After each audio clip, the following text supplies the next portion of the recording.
Admission of partner, long questions. हमने last video में अपने एक नई एडजस्टमेंट डिस्कस की थी। Goodwill of the firm given थी हमें, न्यू रेशियो गिवन था, तो हमने सैक्रिफाइसिंग रेशियो कैलकुलेट किया था। अब हमें क्या करना है, यहाँ इस क्वेश्चन में फिर कुछ अलग एडजस्टमेंट होगी। अभी हम 6 मार्क्स के क्वेश्चंस में गुडविल और रिवैल्यूएशन की ही एडजस्टमेंट डिस्कस कर रहे हैं। आगे चैप्टर थोड़ा सा और डिफिकल्ट होगा, जिसे हम स्टेप बाय स्टेप समझेंगे। तो क्वेश्चन देख लेते हैं। टीएस गरेवाल के ही क्वेश्चन है सारे। अगर आपके पास बुक है तो आप क्वेश्चन देख सकते हैं, बुक से ईजी हो जाएगा। X and Y are partners sharing profit and losses in the ratio 5:3। ये हमें बैलेंस शीट गिवन है एज यू कैन सी। अब एडजस्टमेंट देखते हैं, थोड़ी सी रिवैल्यूएशन की एडजस्टमेंट इसमें मुश्किल है। Z is admitted as a new partner. Z brings 20,000 as capital and 12,000 as goodwill. तो वो दोनों चीज़ें लेके आया है, कैपिटल भी लाया है और गुडविल भी लाया है। Z acquires his share from X। अब इसका क्या मतलब है, जब हम पार्टनर्स कैपिटल अकाउंट बनाएंगे तब मैं आप लोग को बताऊंगी। एम्प्लॉय प्रोविडेंट फंड इंक्रीज हुआ है। ऑल डेटर्स आर गुड, ये भी बहुत अच्छी एडजस्टमेंट है हमारी। Stock includes 3,000 for obsolete items. Creditors are to be paid 1,000 more. ये सारी हमारी रिवैल्यूएशन की एडजस्टमेंट्स हैं। And fixed assets are revalued at 70,000। तो हम पहले रिवैल्यूएशन अकाउंट का फॉर्मेट बना लेते हैं।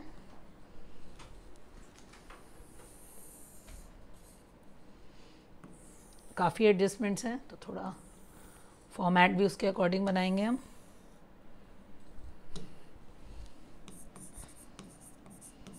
Revaluation account.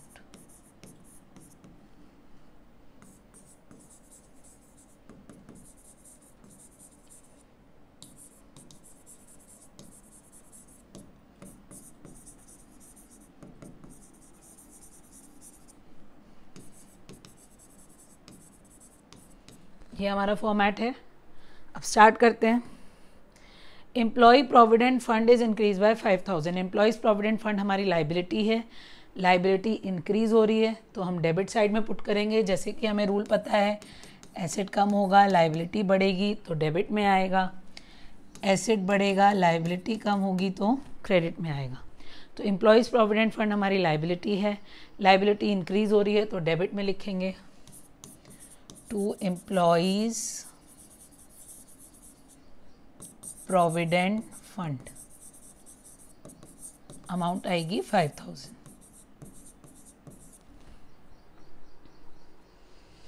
Okay. All debtors are good. All debtors are good का मतलब है कि प्रोविज़न जो है हमारा, उस प्रोविज़न को हमें ज़ीरो करना है। दैट मीन्स हमें प्रोविज़न की रिक्वायरमेंट नहीं है। तो हम बैलेंस शीट में चेक करते हैं प्रोविज़न कितना है। बैलेंस शीट में हमें प्रोविज़न गिवन है 600। अब प्रोविज़न 600 से ज़ीरो हो गया। प्रोविज़न हमारी लाइबिलिटी है, पहले 600 थी, अब हमें प्रोविज़न की ज़रूरत नहीं है तो वो ज़ीरो हो गया। ठीक है, तो लाइबिलिटी कम हो गई। अगर लाइबिलिटी कम हो गई तो उसे हम बाय साइड में लिखेंगे, by provision for doubtful debts. Value आ जाएगी 600। ठीक है, नेक्स्ट देखते हैं। Stock includes 3,000 for obsolete items. Obsolete item मतलब वो आइटम जो खराब हो गए। दैट मीन्स 3,000 का स्टॉक खराब हो गया। तो स्टॉक एसेट है, एसेट खराब हो गया मतलब कम हो गया, तो हम टू साइड में लिखेंगे टू स्टॉक। वैल्यू पुट कर देंगे हम 3,000। Then fix creditors are to be paid 1,000 more. Creditors हमारी लाइबिलिटी है, लाइबिलिटी को 1,000 रुपये ज़्यादा देने हैं। दैट मीन्स लाइबिलिटी इंक्रीज हो गई। लाइबिलिटी इंक्रीज हो गई तो हम पुट करेंगे रिवैल्यूएशन की टू साइड में, टू क्रेडिटर्स 1,000। ठीक है, then fix assets are valued at 70,000। मैंने आप लोग को बताया था जब इज एट टू लिखा होगा तो हम वैल्यू माइनस करके लिखेंगे, मतलब फिक्स एसेट अब 70,000 के। तो हम पहले चेक करते हैं कि पहले कितने थे। तो फिक्स एसेट पहले हमें गिवन है कितने, 80,000। 80,000 के थे और अब कितने के हो गए, 70,000। कम हो गए हमारे एसेट्स। तो अगर फिक्स एसेट्स कम हो गए तो ये भी डेबिट में आ जाएगा। To fixed assets 10,000। ये हमारी सारी एडजस्टमेंट थी रिवैल्यूएशन अकाउंट की। टोटल करेंगे, हमें दिख रहा है कि डेबिट साइड ज़्यादा है, क्रेडिट साइड कम है, सो 10, 15, 16, 17, 18, 19,000 टोटल आ रहा है हमारा। 19,000 में से 600 माइनस करेंगे तो बाय लॉस 18,400। एक्स और वाई के लिए कैलकुलेट करेंगे। रेशियो देखते हैं हम, रेशियो क्या गिवन है हमें, रेशियो गिवन है 5:3, तो इसे डिस्ट्रीब्यूट करेंगे। 18,400 इंटू 5/8, 18,400 इंटू 3/8 कैलकुलेट कर लेते हैं।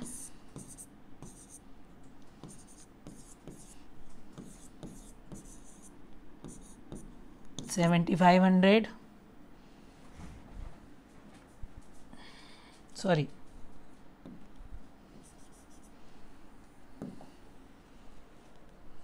$11,500, देन ये आ जाएगा हमारा 6,900। सो 11,500 एंड 6,900, ये हमारी कैलकुलेशन हो गई रिवैल्यूएशन अकाउंट की। अब हम बनाते हैं partners capital account.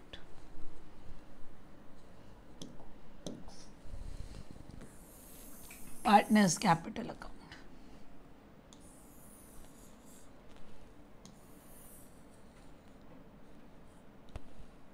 X Y and Z है, 3 पार्टनर के कॉलम बनेंगे। वहाँ आप लोग के लिए इजी हो जाता है क्योंकि बोर्ड शीट में लेजर के फॉर्मेट्स, जर्नल के फॉर्मेट सब बने हुए आएंगे, यहाँ हमें ड्रॉ करना पड़ता है। तो हम लिखेंगे partners capital account. So particulars X, Y and Z, again particulars X, Y and Z। सो सबसे पहले हमें बैलेंस पुट करना है। बैलेंस पुट कर लेते हैं X और Y का। कैपिटल्स गिवन है, यहाँ by mistake name A and B हो गए हैं, उसे चेंज कर लीजिएगा। 70,000 एंड 31,000। सो पुट करेंगे by balance brought down 70,000 and 31,000। अब रिवैल्यूएशन अकाउंट में लॉस आया है, इस लॉस को 2 में पुट करोगे। 2 रिवैल्यूएशन अकाउंट,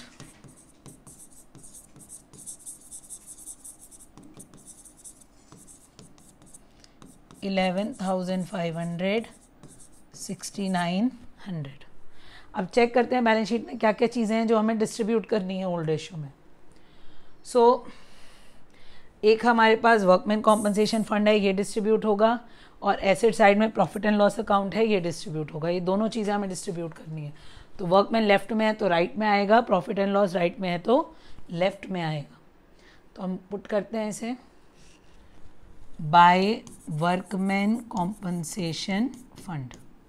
तो हम यहाँ डिस्ट्रीब्यूट कर लेते हैं 5,800 into 5/8 and 5,800 into 3/8।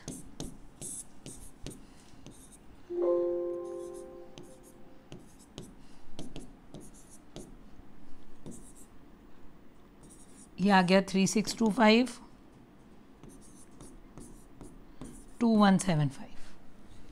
So 3,625 and 2,175। ऐसी profit and loss account distribute करेंगे, उसे लिखेंगे to profit and loss account. So 8 3 24 होगा, तो 1,500 एंड 900। ये हमने डिस्ट्रीब्यूशन कर दिया। अब नया पार्टनर जो कैपिटल लेके आया है उसे हम लिखेंगे बाय कैश अकाउंट। देखते हैं नया पार्टनर कितना कैपिटल लेके आया है। नया पार्टनर लेके आया है 20,000 कैपिटल और 12,000 goodwill. So by cash account Z के अकाउंट में लिखेंगे 20,000, फिर लिखेंगे बाय प्रीमियम फॉर गुडविल। अब प्रीमियम फॉर गुडविल 12,000 है, प्रीमियम फॉर गुडविल क्वेश्चन में गिवन है हमें 12,000। जेड ने अपना पूरा शेयर एक्स से लिया है। जब जेड ने अपना पूरा शेयर एक्स से लिया है तो नुकसान भी सिर्फ एक्स को हो रहा है। अगर नुकसान सिर्फ एक्स को हो रहा है तो गुडविल भी सिर्फ एक्स को ही मिलेगी। गुडविल सैक्रिफाइसिंग रेशियो में बढ़ती है, मतलब जिसे जितना नुकसान हुआ है उतनी ही गुडविल मिलेगी। इस क्वेश्चन में नुकसान ही सिर्फ एक्स को हुआ है तो सारी गुडविल हम किसे दे देंगे, एक्स को दे देंगे। ठीक है, अब इसका टोटल करते हैं हम। सो 82 और 3 85,625, 31 32 33,175 एंड 20,000, ये हमारे टोटल आ गए। बैलेंस कैलकुलेट करना है हमें। 85,625, 33,175 एंड 20,000। बैलेंस कैलकुलेट करते हैं। 2 बैलेंस CD, ये तो यही आ जाएगा 20,000। अब इसमें से सब्ट्रैक्ट कर देते हैं 7,800। 33,175 माइनस 7,800,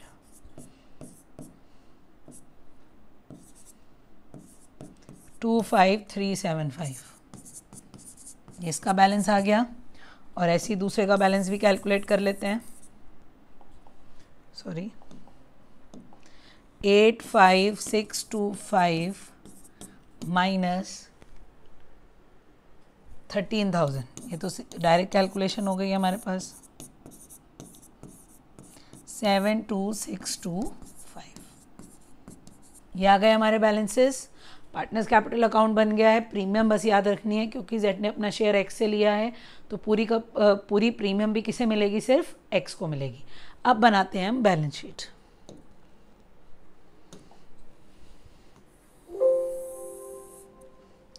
बैलेंस शीट का फॉर्मेट बना लेते हैं।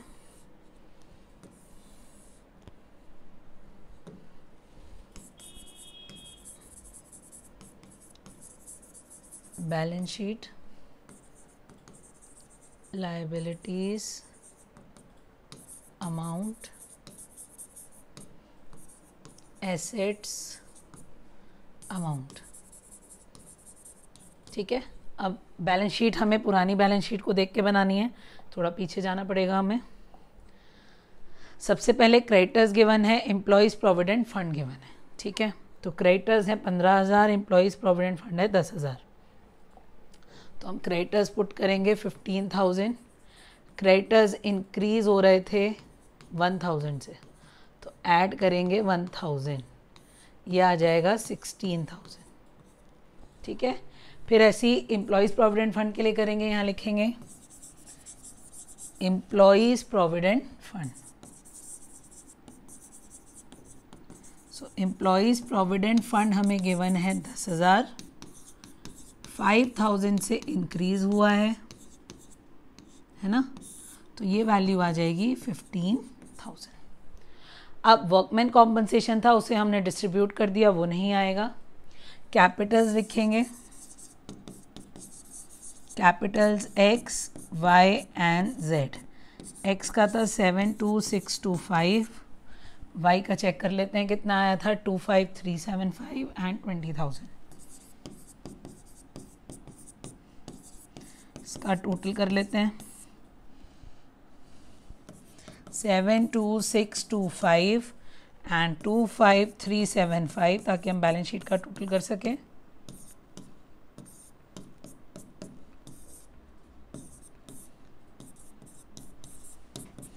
$1,18,000 आ रहा है इसका टोटल। अब चेक कर लेते हैं एक बार, रिवैल्यूएशन अकाउंट में कोई नई लाइबिलिटी तो नहीं थी, क्योंकि इसमें बहुत सारी एडजस्टमेंट थी, तो हम एक बार चेक कर लेते हैं। सो रिवैल्यूएशन में एम्प्लॉयज़ प्रोविडेंट फंड हमने इंक्रीज़ कर दिया, क्रेडिटर्स हमने इंक्रीज़ कर दिए, और बाकी एडजस्टमेंट्स तो हमारी एसेट साइड की है। अब इसका टोटल कर लेते हैं।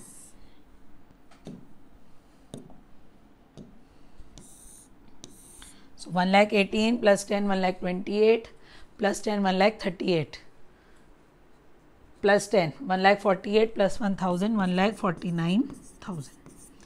लाइबिलिटी का तो टोटल ही आ रहा है। अब एसेट में चेक करते हैं क्या गिवन है एसेट में पहले। सो एसेट में पहले कैश गिवन है, हमें याद रखना है कैश में दो चीज़ें प्लस होंगी, नए पार्टनर का कैपिटल और प्रीमियम, राइट। सो कैश हमें गिवन है 5000, हम यहाँ लिखेंगे कैश 5000, इसमें ऐड करेंगे नए पार्टनर का कैपिटल 20000, प्रीमियम ऐड करेंगे 12000, सो ये वैल्यू आ जाएगी 37000। नेक्स्ट हमें डेटर्स गिवन है, डेटर्स की वैल्यू चेक कर लेते हैं कितनी है। सो डेटर्स 20000 है और प्रोविजन 0 हो गया, तो हम पूरे के पूरे 20000 लिखेंगे बैलेंस शीट में। पुट कर लेते हैं इसे, डेटर्स पूरी वैल्यू आ जाएगी 20000। स्टॉक गिवन है हमें 25000, स्टॉक में 3000 था हमारा ऑब्सलीट आइटम, मतलब स्टॉक कम हो गया था, तो हम माइनस करके लिखेंगे, ये आ जाएगा 22000। और देखते हैं क्या गिवन है बैलेंस शीट में। Fix asset profit and loss account हमने डिस्ट्रीब्यूट कर दिया, तो वो नहीं आएगा। फिक्स एसेट हमारे कम हो रहे थे, माइनस करके लिखेंगे, fixed assets 80,000 minus 10,000, fix asset की वैल्यू आ जाएगी 70,000। ठीक है, तो ये हमारा एसेट साइड था। अब एसेट साइड का टोटल करेंगे हम, तो आंसर आएगा 1,49,000। अब चेक करना, दोनों साइड मैच हो जाएंगे, that means answer is correct. ठीक है, तो ये है हमारी बैलेंस शीट। आगे और चीज़ें भी हमें डिस्कस करनी है। अब नेक्स्ट क्वेश्चन हम करेंगे जिसमें गुडविल कैश में नहीं आएगी। अभी तक हमने वो क्वेश्चंस किए हैं जिसमें गुडविल कैश में आई है, हमने लिखा है यहाँ पे प्रीमियम फॉर गुडविल। अब क्या चेंज आएगा लॉन्ग क्वेश्चन में जब गुडविल कैश में नहीं आएगी, वो हम डिस्कस करेंगे अपनी नेक्स्ट वीडियो में। Thank you.